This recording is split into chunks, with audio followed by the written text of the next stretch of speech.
right, welcome everyone for the CSE's Esports in the Capital Markets panel discussion. We've got a great program. We're going to talk about some great issues regarding esports and gaming, and really I think we should talk about definitions as well for everyone. So very excited that we have three amazing CEOs who have companies, esports and gaming companies, that are currently listed on the Canadian Securities Exchange.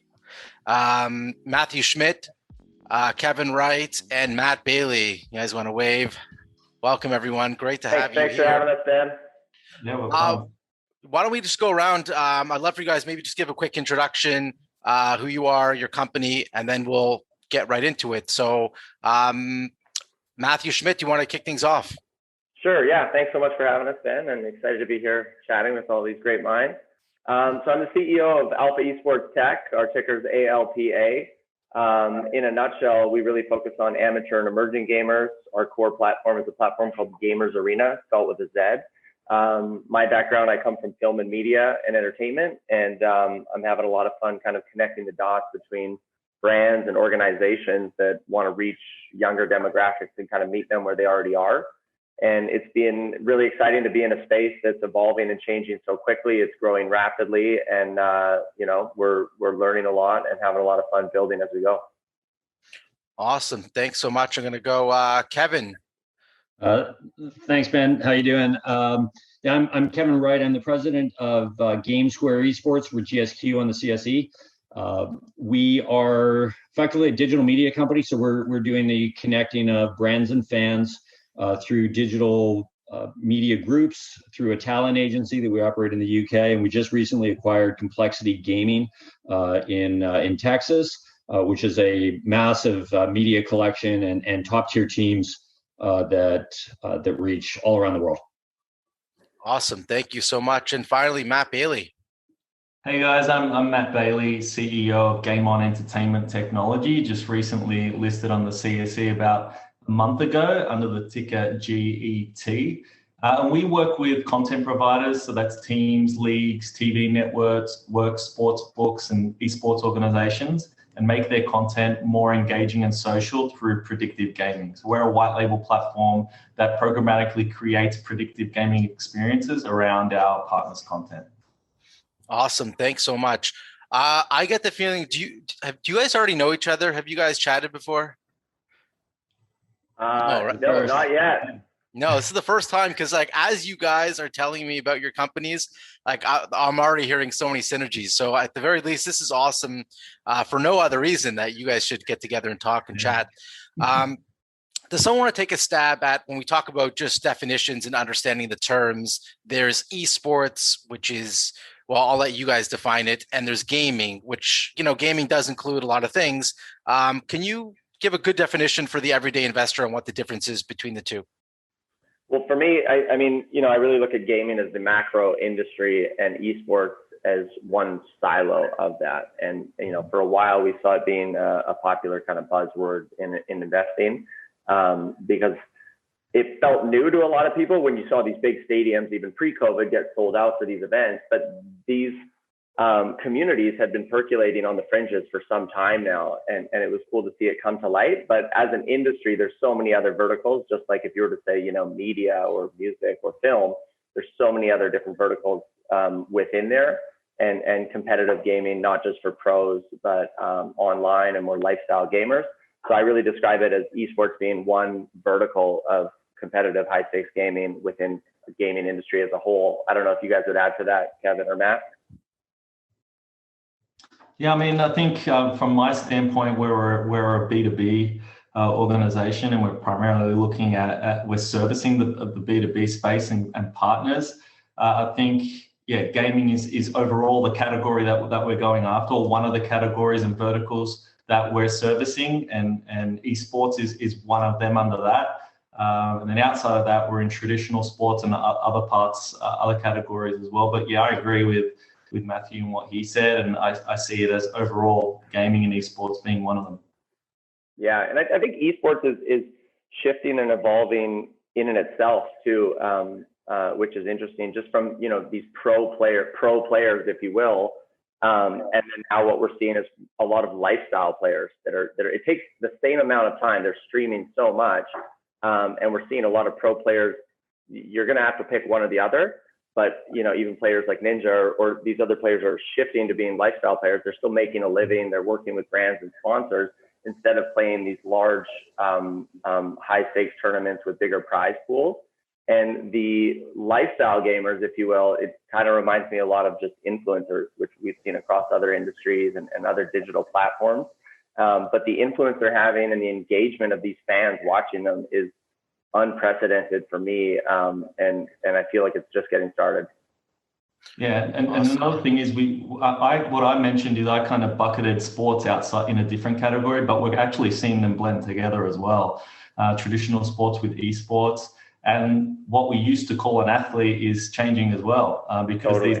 these esports competitors, they are athletes. Totally. Mentally. Totally. So Yeah. the question was kind of asking to clearly kind of define the two, but they actually blend over quite a bit, and we're probably going to see more of an evolution over the coming years. Yeah, Totally. Kevin, I want to ask you, you know, when Forbes values sports franchises, they include things like ticket sales, merchandise, and things like that. From what I've looked at with Newzoo stats, when they're valuing and deciding on esports revenue, they're leaving out merch and a lot of sort of ancillary items that, let's say for Complexity, is only driven because of their esports. So do you feel kind of the esports industry and that $1 billion number that's thrown around doesn't really reflect some of the other sources of revenue that, yes, maybe are not direct, but are clearly part of the picture? Yeah, they have to be part of the picture. And so when we look at Complexity, what we like is they're a top tier, world class org. Their CSGO team is top 10 in the world. And what that does is it gives them the credibility, the respect of fans in the industry. That drives, I mean, one, an ability to create a ton of content. And they're about to kick off the Race to World First event, which is, you know, 2 weeks of content created by Complexity. It's going to do more than the Overwatch League did across all the teams in an entire season. And so it's building that content, which then is attracting the eyeballs. And then it's all the pieces around that. It's branded content that you can create for sponsors. It's the merchandise that you can create. Yeah, it's the events that you run. It's the sponsorships. It's this whole ecosystem of pieces that are available. And I think that's what's interesting with esports is that we're entering this era of professionalization where it's moving from just being a top tier team, really focusing on training those athletes like Matt talked about, into how do we actually monetize this now? And how do we take this great content and drive those dollars into the esports industry?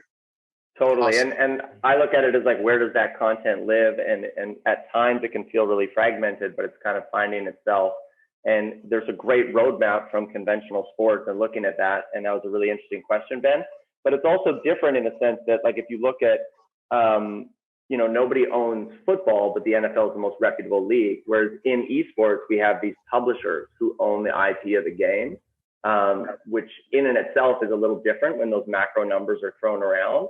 But I still think there's so many different parallels to just video games being the new social media, and how we're now connecting with Gen X, Y, and Z is really interesting. Yeah, no, thanks. So in conclusion, it's complicated. So I wanted to transition for a second. I'm glad you brought up, you know, monetization and revenue. Can you guys go through within your own companies, you know, and again, try to break it down for the simple investor. You know, how do you guys make money personally as a company, and maybe talk about what those verticals are? Maybe we'll start with Matt Bailey. Yeah. So we're given, again, we're B2B, and we're providing, you know, technology solutions to our partners. We have two revenue streams, or a two-pronged monetization model. The first is licensing revenue.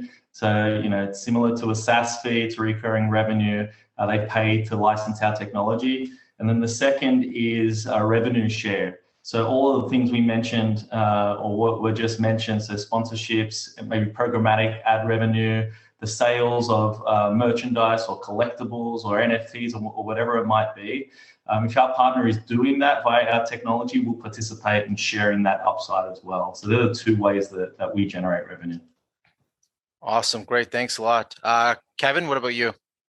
Yeah, so like I said, we operate digital media group. We operate a talent agency. Both of those are similar. We sit in between the brands and the big esports audience. So we're connecting up influencers in the UK with brands who then authentically showcase those products and services to the people that follow them. We take care of all the business needs for those influencers, from the legal side, collections, reporting for the advertisers, and we've got a really healthy consulting business there. On this side of the Atlantic, we have a digital media group that provides bespoke activations for brands that are trying to figure out how do we reach this massive, growing, important demographic that likes esports. So again, we're getting paid for the IP of how to create these activations. And then when we move over to the complexity side of owning an esports org, there the way that we monetize is branded sponsorships for the facilities that we operate in. It's logos on the jerseys, but more importantly, it's how do we connect up brands with really interesting content creation. And then that extends to the agency of record agreement that we have with the Dallas Cowboys for their gaming and esports. And so it's helping them understand how do we connect up this massive esports audience to conventional and traditional sports, because there are a lot of people that can be interested in the NFL that just might not be there yet. And our job is to bring those eyeballs. Awesome. Okay, great. Thanks a lot. I'm definitely hearing, and sponsorship being, last I've heard 60-70% of the industry. So it seems like that's holding true. And Matthew, what about you? What about your company? Yeah, totally. So our core asset, Gamers Arena, that I talked about, focuses on amateur and emerging gamers, and it's a cross-platform tournament. So it doesn't matter what title you're playing or what, if you're playing on an Xbox, PS5, your PC, you're going to meet and connect with different players and compete in tournaments for prize pools. And again, looking at the numbers, over 2.7 billion people are playing video games and 75,000 pro players. So there's this whole other segment of people that want to compete competitively and meet each other and kind of find those communities and scrim.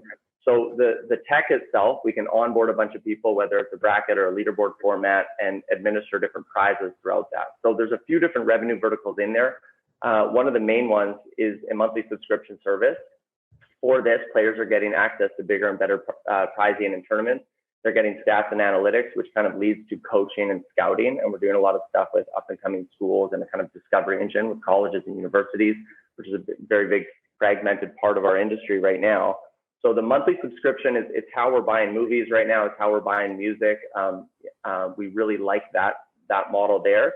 Skill-based challenges is another big one that we're working on right now. So this is just head-to-head, peer-to-peer skill-based challenges. So Ben, if you and I challenge each other to a game and I wagered you $10, winner takes 9, house takes a 10% clip. This is very similar to a company called Skills, Skillz.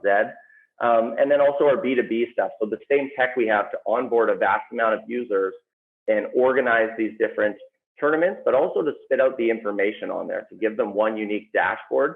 Brands and organizations are really interested in this. And for me, this is a very fast way to drive user growth, is through these larger partnerships with organizations, companies, professional sports teams that we're already working with, and colleges and universities, and kind of becoming the gold standard of amateur and emerging gamers and ranking.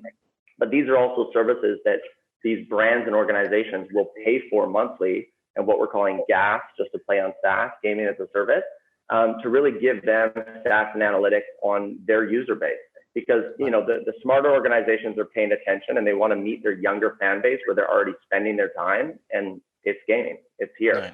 Right. So giving them their own social communities, and rather than us really have to build up and drive the Gamers Arena brand, which we're already doing, and it's growing organically, and we're really happy with that, white labeling that to have these other large, like globally recognized brands, and to power their esports organizations online and their social communities.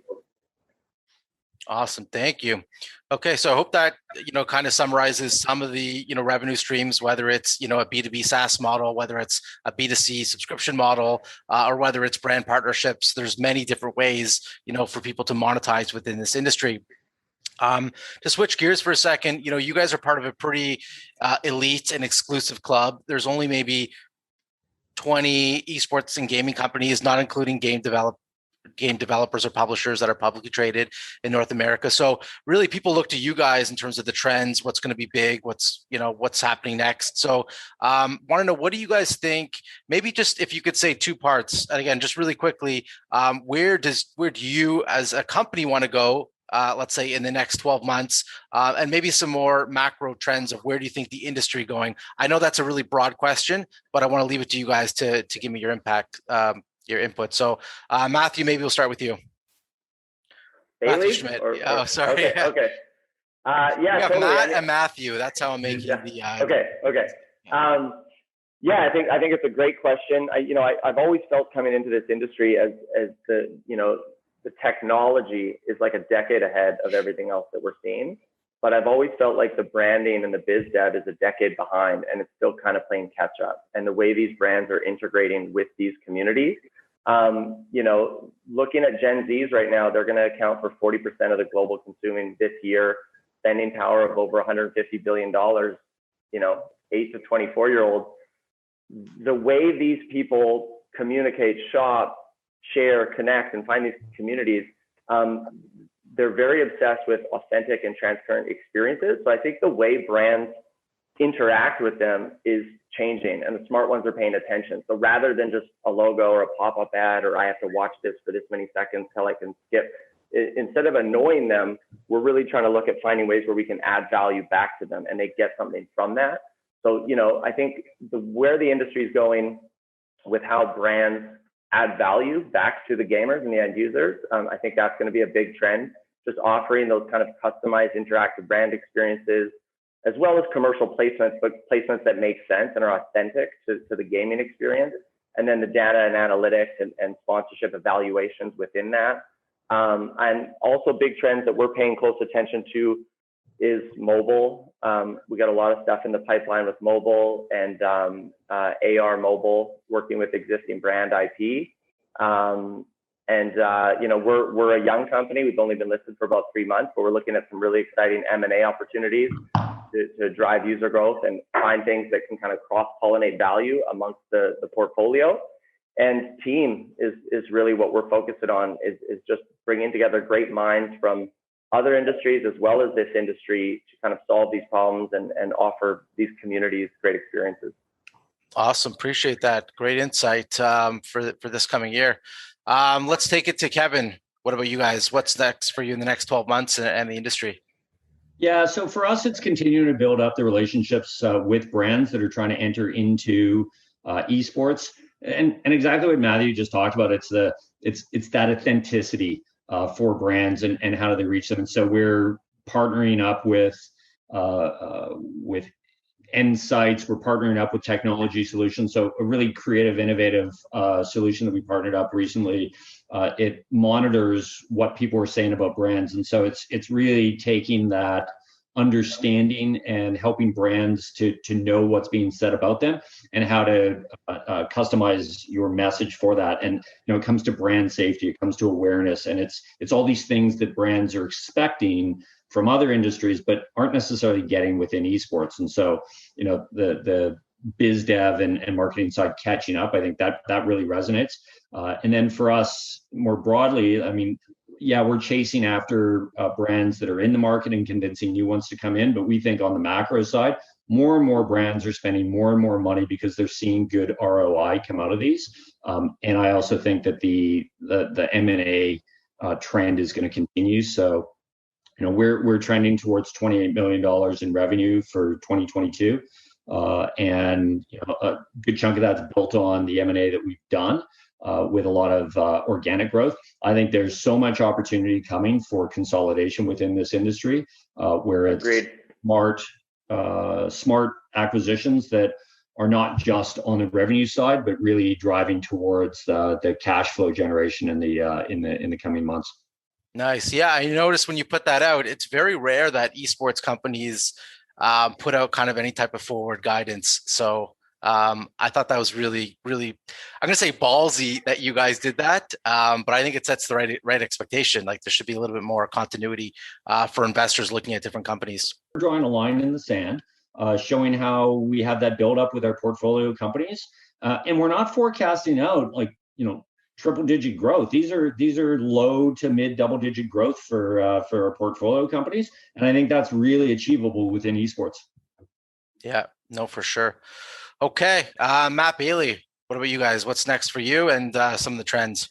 I think what's really important and a trend that we're going to see, or we are seeing to an extent now in gaming, especially in esports and sports betting, where there are these kind of passionate audiences, but they're quite niche, but they're looking to expand and become more mainstream. I think education is going to be really important. So products that don't just expect the North American audience to understand and be able to make a bet or be able to, play esports, but actually helps them in becoming educated to do so.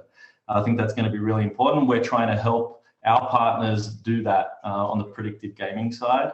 And then the other that we're really focused on is innovation. So again, using predictive gaming as an example, we don't want to just keep pushing out, turnkey, prediction games and just stop at that. We want to be innovative in what we're serving to our partners. And an example is we just announced an NFT predictor where you're using collectibles as pieces, as a utility in a prediction game. And we're taking that to our partners like teams, leagues, TV networks, tournaments, and it's being responded to really well. We're not a blockchain company, we're not an NFT company, we're just gamifying that. And that's an example of what we'll continue doing, is coming up with innovative products that are first of its kind, that haven't been done before, kind of taking big swings at spaces and products that haven't been pushed out before. So that's what we'll be focusing on. And then I'll double down on what Matthew said with team. I think team's everything. Game On continues to hire and expand our team in key leadership roles that are going to help us expand, drive partnerships and drive revenue.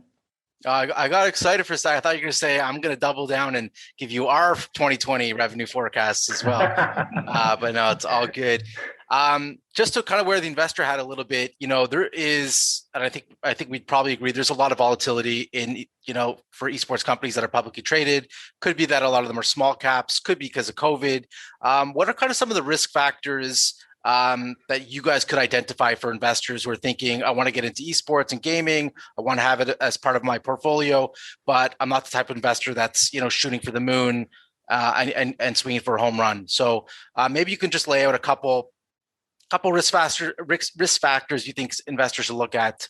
Kevin, why don't you start us off? To me, I think what people need to look at is what's the quality of the revenue and what's the long-term profitability, and how do companies get to it. And so I think there's a lot of companies right now on big juicy sales multiples, but at some point that needs to turn into cash flow. And for both the guys that are on this call, they're tech platforms, so there's lots of runway to sort of own the world as you add those customers. But I think non-tech based companies that don't have a path to profitability, I think that's a risk that investors need to really understand, is how is this company going to be a cash flowing company that's worth a lot in, whether it's 3 years or 5 years or 10 years.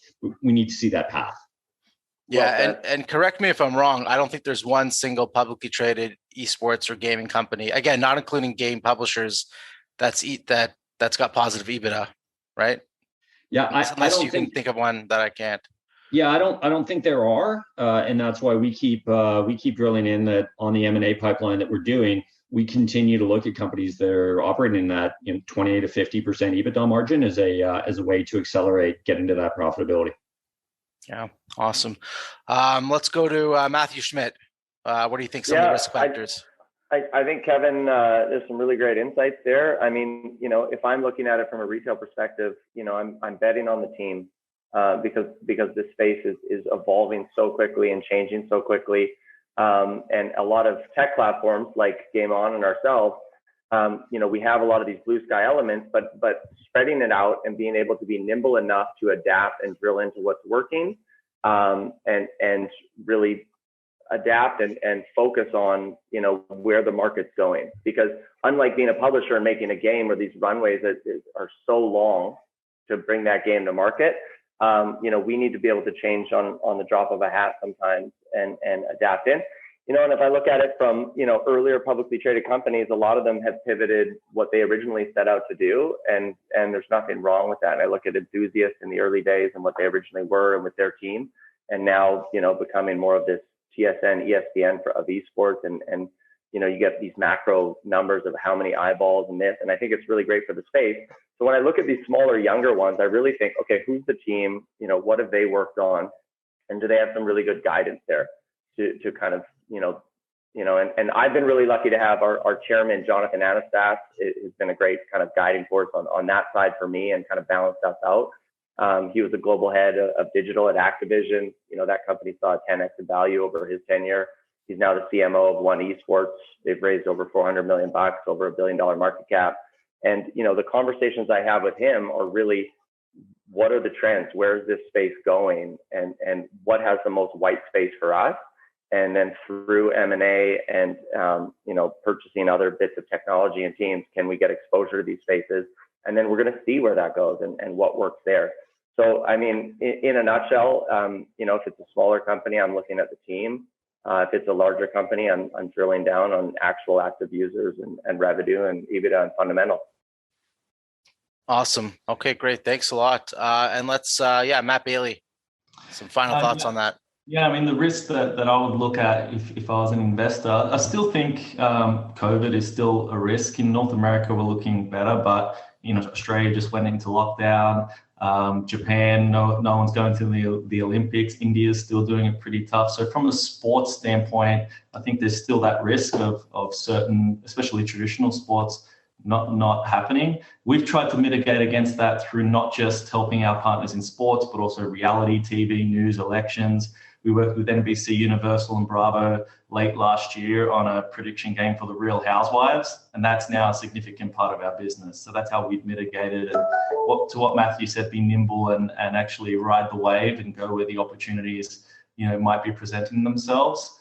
So that's the main one that I would point out. But yeah, again, I think you're betting on, with these small companies, you're betting on team, you're betting on the people around them that are helping drive the business each and every day. Awesome. So just some final thoughts, because this is about esports in the capital markets. There's been a lot of companies, even the past couple months, that have gone public, whether it's Wonder Gaming. And I think you guys, right? Game On, you were the last one, most recent, the newest kid on the block. Overactive Media is trading on Thursday, and there's a big pipeline of others coming. Do you still see? Is this still a good time for raising capital, or is there a bit of a correction in valuations from just your own experiences running your companies and raising money? Where would you kind of rate the market in terms of raising capital and valuations? Kevin, you can kick things off. Yeah, I'll jump in because we just completed a raise. We haven't even closed it yet, but we did 2 private placements. One was the Jerry Jones family office from the Dallas Cowboys, and the Goffs put in $7 million US or 8.5 Canadian as part of the Complexity deal. But then on top of that, we raised another 8.5 million Canadian among institutions in Canada. And so it wasn't easy, but I think we got pretty good support. There's always some volatility, always going to a raise, a little worried about how it's going to go, but we were fully subscribed on a bought deal before it was even announced. So I think it's still healthy. I think that there are still a number of companies that will come to market, and I think that investors are starting to wrap their head around this is an investable space, and so they're willing to make kind of small bets in companies that are up and coming. Give them a little bit of runway to do their thing, show what they're doing, and then I think we've been fortunate because now we're able to talk about the outlook that we have, and so we're making that migration from large retail investors to that important institutional side. And so I was really pleased that more institutions are paying attention, and I think that's also off the back of a really successful story in Enthusiast, which I think is a great bellwether for all of us. to point to of what can companies become in this space. Totally. Well said. And congrats on that raise, Kevin. Yeah, just to add to that, I think Enthusiast has been a great kind of leader of the pack. And I think a lot of institutions and family offices are starting to take the space more serious. We did our private placement raise before we went public. We were oversubscribed. It went really well for us. And what I found is a lot of people just wanted exposure to the space and they didn't fully understand it yet. And we really invited them to just look at the team, look at what we're attacking in the white space. I feel like we're just getting warmed up and looking forward to building it out. Awesome. And to wrap that up, I agree. We also did a pre-IPO private placement, went really well, closed it, within a week or so. And I can speak more to like predictive gaming and sports betting. We're 100% just in the first innings with that in North America. There aren't many opportunities in a lifetime where you can say North America will be the biggest market for this without a doubt, because it's it hasn't been legal. There's been some regulatory hurdles, which that's another risk to keep in mind. Like the regulatory landscape could play a part, but yeah, we're just in the first innings for predictive gaming and sports betting in the US, and you can see that.